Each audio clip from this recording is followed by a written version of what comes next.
Let's see, امید ہے کہ یہ جو بھی ہو بہترین ہو. سر جب بات کرتے چینی کی امپورٹ اور ایکسپورٹ کی, حکومت کی جانب سے کیا موقف ہے؟ یار یہ چینی کا ہر سال جو ہے نا ایک رونا دھونا شروع ہوتا ہے.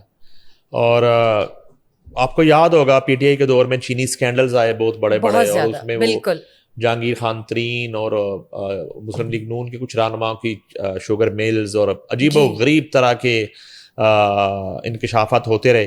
اب یہ ہے کہ ایک حکومتی موقف سامنے آیا, وہ شیئر کر لیتے ہیں. وہ یہ ہے کہ چینی کی برآمد درآمد سے متعلق حکومتی موقف پس منظر حقائق اور موجودہ پالیسی کے مطابق چینی کی برآمدات کا فیصلہ ذخائر کی فراوانی کے پیش نظر کیا گیا ہے. اور جب حکومت نے چینی کی برآمد کی منظوری دی اس وقت ملک میں چینی کے وافر ذخائر دستیاب تھے. یہ فیصلہ مکمل معاشی و تجارتی اصولوں کو مد نظر رکھتے ہوئے کیا گیا تاکہ فاضل پیداوار کو عالمی منڈی میں فروخت کر کے ملک کے لیے زر مبادلہ حاصل کیا جا سکے.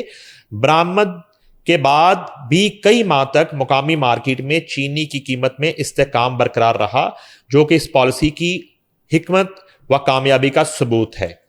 درآمد شدہ چینی پر کوئی سبسڈی نہیں دی گئی. یہ بات قابل ذکر ہے کہ چینی کی برآمد کے وقت کسی قسم کی سبسڈی فراہم نہیں کی گئی, تاہم تمام تر عمل شفاف اور قومی مفاد میں انجام دیا گیا تاکہ خزانے پر بوجھ نہ پڑے اور برآمد سے براہ راست زر مبادلہ ملک میں آئے. چینی کی درآمد کا فیصلہ عوامی مفاد میں کیا گیا ہے, پبلک انٹرسٹ. بہرحال یہ جو ہے چینی کے حوالے سے ایک اچھی خبر ہے کہ ہم جو ہے وہ برآمد کر رہے ہیں, اس کے وافر ذخائر جو ہے وہ موجود ہیں. سر سی سی ڈی نے اور کتنی کاروائیاں کر لی اب تک؟ کیا ڈیولپمنٹ ہے؟ کرائم ریٹ کس حد تک کنٹرول ہو گیا ہے؟ سی سی ڈی کے حوالے سے ہم اکثر بات کرتے رہتے ہیں, اور بعض اوقات ہم کسی ایک ہیپننگ پہ بات کرتے ہیں, ایک انسیڈنٹ پہ بات کرتے ہیں, سی سی ڈی کی ایک اچیومنٹ پہ بات کرتے ہیں.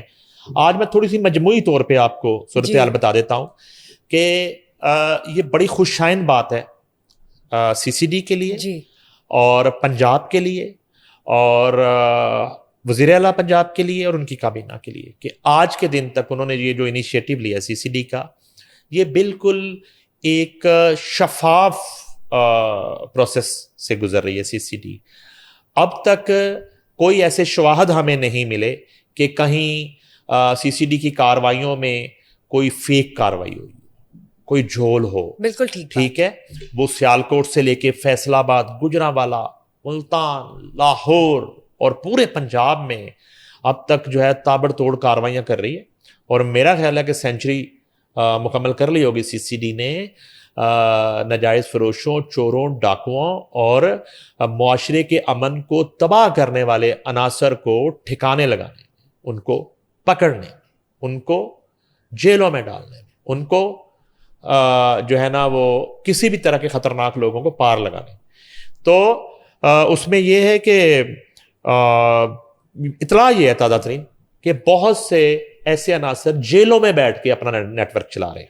یہ ایک امپورٹنٹ بات ہے, یہ ایک امپورٹنٹ پہلو ہے کہ سی سی ڈی کاروائی کرتی ہے کہیں بھی کسی انفارمیشن کی بیس پہ, جو بھی ان کا نیٹ ورک ہے, اور بڑا تگڑا نیٹ ورک بن چکا ہے سی سی ڈی کا, تو وہ اس گینگ تک, اس گروہ تک, ان قاتلوں تک, ان ڈاکوؤں تک, ان چوروں تک, ان ریپسٹ تک پہنچتی ہے, ان ملک دشمنوں تک پہنچتی ہے. مگر ایسے گینگ, ایسے عناصر جیلوں کے اندر جو موجود ہیں, جو وہاں سے نیٹ ورک چلا رہے ہیں, وہ اب ان کے گرد بھی گھیرت جو ہے وہ تنگ ہونا شروع ہو گیا کہ جو جیلوں کے اندر بیٹھ کے ان پر بھی کاروائی شروع ہو گئی. ایک مثال آپ کے سامنے ہے کہ وہ ایک امیر بلاج والے واقعے میں کریکٹر جو تھا وہ احسن شاہ, وہ اس کی ایک آڈیو آئی تھی اپنی بیوی کے ساتھ جو وہ بات کر رہا تھا, اور وہ اسے بتا رہا تھا کہ میں نے جیل کے اندر بیٹھ کے گینگ بنا لیا, لڑکے میں نے ارینج کر لیے. وہ لڑکے جو تھے کوئی وہ فٹ بالر نہیں تھے, ہاکی کھیلنے والے نہیں تھے لڑکے, وہ ویڈیو گیم کھیلنے والے نہیں, وہ شوٹر لڑکے تھے. تو میں نے وہ ارینج کر لیا, ٹیم بنا لیا میں نے, اور باہر آ کے میں نے جو ہے نا سب سے پہلے وہ فلاں پولیس آفیسر کو قتل کرنا. یہ آپ کے سامنے ایک واقعہ, ایک مثال ہے, ایک مثال ہی کافی ہے. تو سی سی ڈی جو ہے نا اب ان عناصر کے گرد بھی ایک گھیرا تنگ کر رہی ہے اور ان کی بھی اسکروٹنی ہونے جا رہی ہے.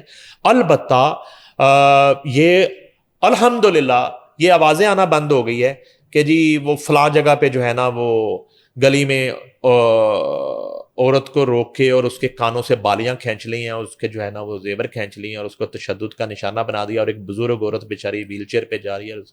آپ کو یاد ہوگا کہ اس کو لوٹنے کے لیے اس بیگ کھینچا اور وہ ویل چیئر سے نیچے گر جاتی ہے اور کہیں جو ہے نا کوئی ریپ کیسز ہو رہے ہیں. وہ اب خبریں آنا بہت زیادہ ایک جو میں کہتا ہوں اس کی کمی آئی ہے اس کے اندر. اور اس طرح کی جو انفارمیشن اور اس طرح کی, اور ایک ڈیٹا ہم لے لیں گے پنجاب پولیس سے بھی کہ کتنی ریشو نیچے آئی ہے. البتہ بظاہر جو ہے ایک امن قائم ہوتا ہوا دکھائی اس لیے بھی دے رہا ہے کہ یہ نہیں ہے کہ یہ عناصر ختم ہو گئے ہیں, یہ ان لوگوں کا خاتمہ ہو گیا, یہ نہیں ہے. یہ انڈر گراؤنڈ ہو گئے, یہ بھاگ گئے, کوئی ملک سے باہر نکلنے میں کامیاب ہو گئے, کوئی ملک کے اندر جو ہیں وہ چھپ گئے, وہ ڈالے, وہ گنے, وہ ان کی دہشت, وہ ٹیرر, وہ فی الحال جو ہے نا بالکل ایک انڈر گراؤنڈ چلا گیا. دھول جو ہے وہ بیٹھنا شروع ہو گئی ہے, مگر سی سی جو ہے وہ قابل تحسین ہے ان کا کام. زبردست. سر مانسون کے حوالے سے بات کرتے ہیں. جو شدید بارشیں چل رہی ہیں پورے ملک میں, اس کی وجہ سے جو صورتحال ہے, جو شہریوں کو تکلیف ہو رہی ہے, جو ہلاکتیں ہو رہی ہے, وہ بتائیے. اچھا, میں اس میں ایک چھوٹی سی بات کرتا ہوں. دیکھیں, میں کہتا ہوں کہ ایک مونسون سے ہماری دعا ہے کہ اللہ کرے کہ ایک بھی نقصان نہ ہو, ایک جانور بھی نہ مرے اور اس وجہ سے مونسون کی بارشوں کی. لیکن البتہ یہ ہے کہ مناظر بڑے عجیب و غریب ہم نے دیکھے راول پنڈی میں, جس طرح کے مناظر دیکھے. اور ایک جو ہے ہمارے رسول پارک کا واقعہ تھا کہ وہ ایک شہری گھر سے نکلا, اس کو پتہ نہیں بیچارے کو کہ اس کے گھر کے اندر جو پانی کھڑا اس کے نیچے کوئی گڑا بن چکا ہے اتنا بڑا کہ اس کی جان جا سکتی تھی, اور وہ اس میں گرا اور اس کو بچایا گیا. 2-3 دن پہلے کا واقعہ ہے. اچھا, اس کے ساتھ میں ایک بات شروع میں یہ کرنا چاہوں گا اس ایشو پہ کہ امریکہ جیسے ملک میں بارشوں کے ساتھ جتنی تباہی ہو رہی ہے اور ان کی مختلف ریاستوں میں جو مناظر ہم نے دیکھے ہیں, چائنا کی جو صورتحال رہی ہے, تو یہ کوئی جسٹیفیکیشن نہیں ہے, مگر یہ قدرتی آفات ہیں. اس کو کس طرح سے فیس کرنا ہے اور کم از کم نقصان جو ہے اس کی طرف جانا چاہیے. البتہ 25 جون سے جاری مونسون کے دوران 109 ہلاکتیں پنجاب میں ہوئی ہیں. 109 لوگ, 109. یہ مجھے بڑی وہ دل دہلانے والی وہ واقعہ سوات والا ایک واقعہ آپ نے دیکھا, اور اس کے بعد یہ جو ایک سپاہی جو ہے وہ بچا رہا ہے لوگوں کو سیلاب کے اس سے پانی سے, اور وہ بیچارہ پتہ نہیں کتنے لوگوں کو نکال چکا ہے اس میں, اور وہ اینڈ پہ اس کے اپنے ہاتھ سے وہ رسی چھوٹ گئی اور وہ جاں بحق ہو گیا. ڈیڈ باڈی اس کی مل گئی ہے. وہ آئی جی پنجاب اس کے گھر پہنچے ہوئے تھے. تو کہنے کا مقصد ہے کہ اس طرح کی صورتحال ہے. 109 ہلاکتیں اب تک ہوئی ہیں. سب سے زیادہ نقصان لاہور میں ہوا ہے. ریسکیو کام کی رپورٹ کے مطابق 25 جون سے اب تک پنجاب بھر میں بارشوں سے ہونے والے حادثات میں 109 افراد جاں بحق, 438 زخمی ہوئے ہیں, جبکہ حالیہ بارشوں سے سب سے زیادہ 24 اموات لاہور میں ہوئی ہیں. رپورٹ کے مطابق فیصل آباد میں 15, شیخو پورہ میں 11, راولپنڈی میں 10, اوکاڑا میں 8, بھاول نگر میں 7 اموات ہوئی, جبکہ پنجاب کے باقی ضلع میں 34 افراد جاں بحق ہوئے ہیں. ترجمان ریسکیو کے مطابق 25 جون سے اب تک 351 بوسیدہ عمارتیں گرنے کے واقعات اور زیادہ تر اموات بوسیدہ عمارتیں گرنے کی وجہ سے ہوئی. اس کے بعد کراچی کا آپ کو واقعہ یاد ہوگا, اور وہاں پہ بھی کریک ڈاؤن چل رہا ہے بوسیدہ عمارتوں کے حوالے سے. کرنٹ لگنے کے 22 واقعات اور 61 ٹریفک حادثات بھی ہوئے ہیں, جبکہ آسمانی بجلی گرنے کے 4 اور 35 متفرق حادثات ہوئے ہیں.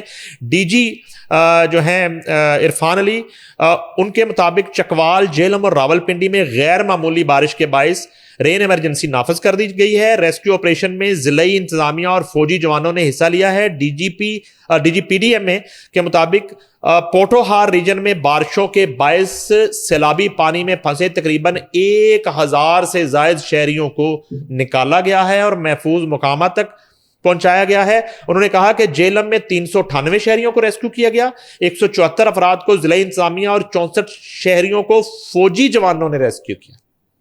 بہت جگہ پہ آپ دیکھتے ہیں کہ فوجی جوان جو ہیں ریسکیو آپریشن میں حصہ لے رہے ہیں, اور ابھی ایک ہیلی کاپٹر کے استعمال سے ایک پوری فیملی کو نکالا گیا, ریسکیو کیا گیا. اچھا, اس کے بعد جو ہے جبکہ 160 شہروں کو ہیلی کاپٹر کے ذریعے محفوظ مقامات شہریوں کو ہیلی کاپٹر کے ذریعے محفوظ مقامات پر منتقل کیا گیا. ڈی جی PDM کے مطابق چکوال میں کلاؤڈ برسٹ کے باعث سیلابی پانی میں پھنسے 209 شہریوں کو محفوظ مقامات پر منتقل کر دیا گیا ہے، جن میں سے 27 شہریوں کو ہیلی کاپٹر سے ریسکیو کیا گیا۔ راولپنڈی میں ضلعی انتظامیہ نے 450 افراد کو ریسکیو کیا، جبکہ مونسون بارشوں کا چوتھا سلسلہ 21 جولائی سے شروع ہوگا۔ 21 جولائی سے شروع ہوگا۔ شہری موسم برسات میں احتیاطی تدابیر اختیار کریں۔ شیر افضل اچھا اگلی خبر پہ جانے سے پہلے ابھی پروڈیوسر صاحب بتا رہے تھے کہ مری میں اور جی ٹی روڈ بھی جو ہے وہاں بھی یہ بارشوں میں اور اس صورتحال میں اور لینڈ سلائڈنگ کی وجہ سے وہ بند کر دی گئی ہے، راستے بند کر دیے شہریوں کے لیے۔ اور اب میرا خیال ہے کہ شہریوں کو بھی احتیاط کرنی چاہیے کہ ان حالات میں تفریحی مقامات پر ریکارڈ جو فٹ فال ہو رہا ہے اور اتنی ہزاروں گاڑی گزر رہی ہے، اس کو تھوڑا سا بجائے کہ انتظامیہ روکنا شروع کرے، بجائے کہ اس پہ پابندی لگے، ہمیں خود تھوڑا سا احتیاط کرنے کی ضرورت بھی ہے، کیونکہ ذرا سی کیئرلیسنس سے آپ کی جان جا سکتی ہے۔ ایگزیکٹلی